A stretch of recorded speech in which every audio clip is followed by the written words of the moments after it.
Hey there, my name is ZW Buckley, and welcome back to my YouTube channel. Shaper is by far Ableton's best modulator, without competition and without question. Unlike the other modulators in Live, Shaper has 3 different modes: loop, one-shot, and manual. Each on their own is incredibly powerful, but having all 3 combined in one device makes Shaper a veritable Swiss Army knife. Like any modulation device, Shaper can be used to control the parameters on other devices like this auto filter here.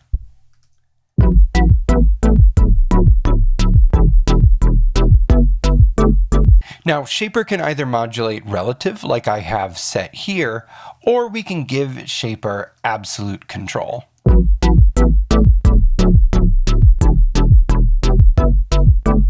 The core of Shaper is this custom modulation interface where you can draw your own shapes.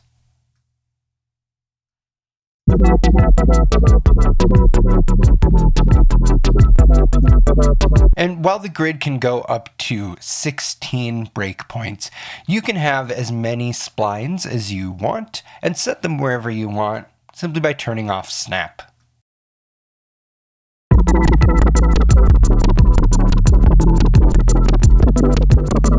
And once you've determined all of that, you can set your playback method of choice and modulate even further. Loop turns Shaper into a very complex and cool LFO. In this example here, I'm modulating the filter cutoff of drift with this instance of Shaper.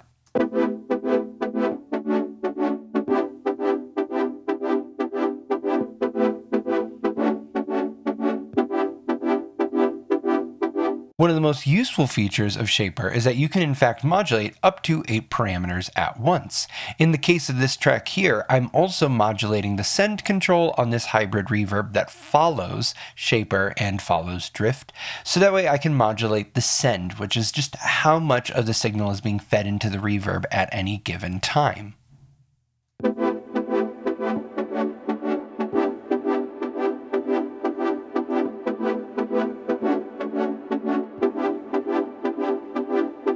It gives us a really nice reverb sound without being too full. This is the classic function of Live's Shaper before Live 12 introduced the 2 additional modes, one-shot and manual. Manual mode lets you set a position within a shape using a dial, and where this really shines is allowing you to set up custom macro behavior. Let's take this Shaper for example. I have my shape going from one corner all the way to the opposite corner. And I have it assigned to the cutoff of this auto filter. And so we can see as I move this manual control here, the shape of the auto filter slowly closes, but in a relatively irregular fashion.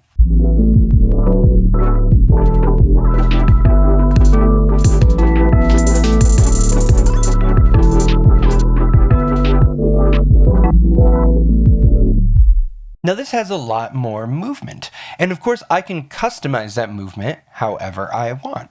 I can drop this one a bit further, and if you hold down your Alt or Option key, you can actually curve any of the splines that you've got. So I could go through and round out some of the various breakpoints here as well to make this a bit more interesting.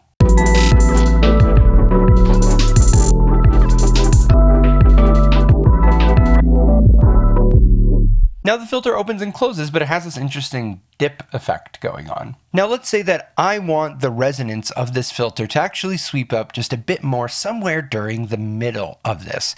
Now I can actually grab a second instance of Shaper, and now I'm going to adjust the shape so that this one just has a couple of breakpoints here, and then I'm going to add a third one here in the middle, bring this down, and again, I'm going to hold Option to curve and set it to 100%, and I will map it to control the resonance. Now I'm going to set it to manual mode, and now if I sweep this, it opens to about 70% and then closes. Now all I need to do is take all 3 of these effects and group them into a rack, and I'm going to assign to macro 1 both of my Shaper manual controls. And so now I can sweep both shapes at the same time. And to make that a little easier to see, I'm going to move auto filter further down here in the chain and give that a listen.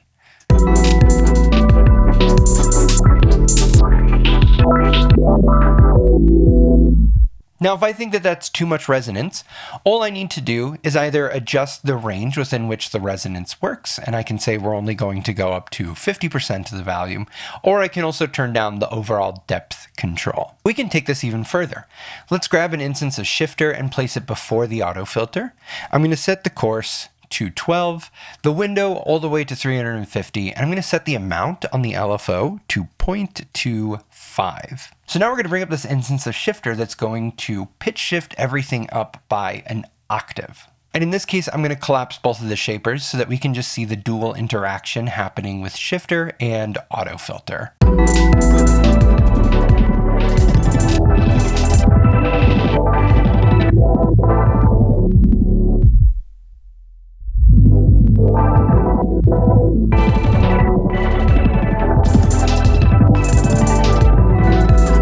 And if we sweep it really fast, it ends up being this super jumpy filter effect.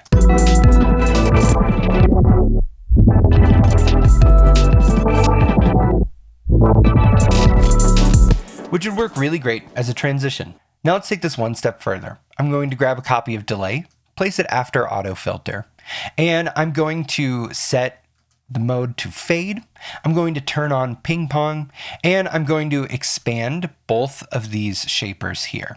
Now this first shaper that has our spikier shape, I'm going to set the control to remote, and I'm going to scroll down and map it to control the sync rate for both channels of the delay. Then our other shaper here with this shape is going to control the wet dry. So I'm going to set it to remote, map it, and we're going to control the wet dry. So again, let's now collapse both of our shapers and see how all three effects play together.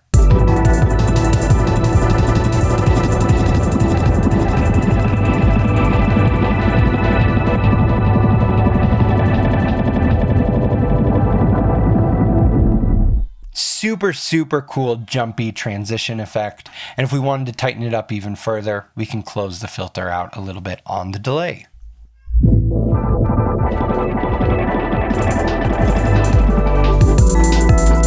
And this is a lot of complex behavior, but it's easy enough for us now to just close this out. And now we've got this cool multi-effect that we built, all thanks to the behavior of shaper. The final mode of shaper is one-shot mode, and I'm going to go out on a limb here and say that the vast majority of you are sleeping on one-shot mode, and that is a federal offense. You are all going to go to jail unless you start experimenting with one-shot mode on shaper, like immediately after you watch this video, because it's so good. Now, when you switch to one-shot mode, it is nearly identical to loop mode, except the one main difference here is we have this little T button that appears next to the depth control, and this is our trigger toggle. And anytime you hit that, you're going to trigger playback of the shape that you created.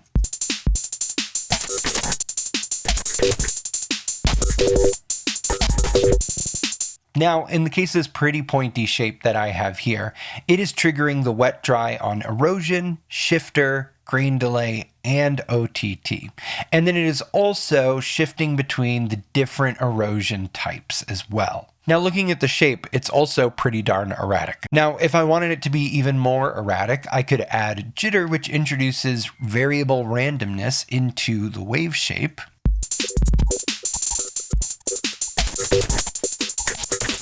And we'll notice that when I hit play, before I hit the trigger button here, we heard a little bit of this effect chain. And the reason for that being is that the jitter is introducing a little bit of randomization that pops us above 0. So this is a neat effect for being able to just have a little bit of the chain introduced randomly here and there. And depending on the application, that maybe isn't desirable, but here it's actually quite nice. So I'm going to bring the jitter up to 50%, and I'll play it without hitting toggle, and we're going to hear it come in and out here.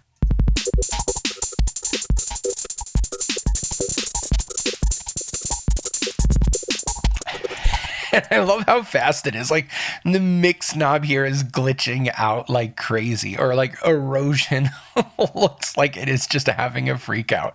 It's just fun.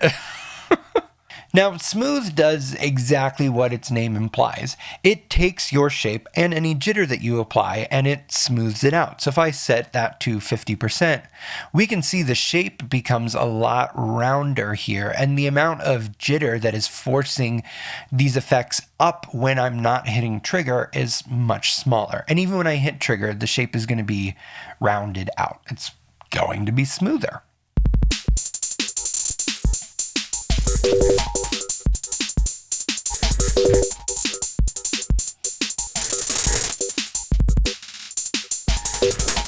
And the final control worth talking about at this point is offset, which just adjusts the center point. And so if I start to bring this up, let's just go about 20% here, we can see that we're starting to just have a default a little bit of all of these effects in at once because we've moved the center up.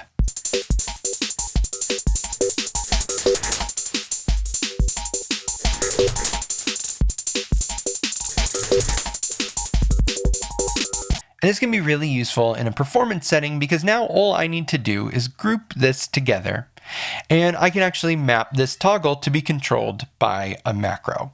So now I can just trigger these effects using this macro. Using one-shot mode allows you to set up a ton of different performance effects that only need to be toggled on to play. And I've been having a ton of fun doing that lately.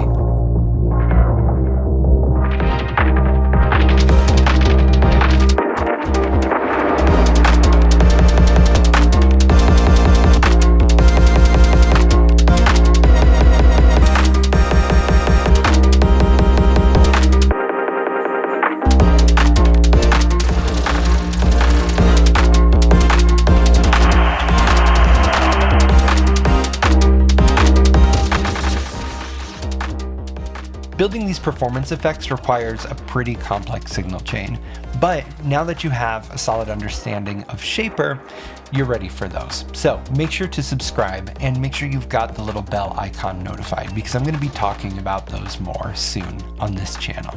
Thank you so much for watching. Please consider liking, subscribing, and leaving a comment. I'm working really hard to try to grow this channel to 50,000 subscribers by the end of 2026, and it is your support entirely that makes it possible. And if you want to get instant access to all of my presets and unlock a ton of bonuses, then consider joining me over on Patreon. The link is in the description. Till next time.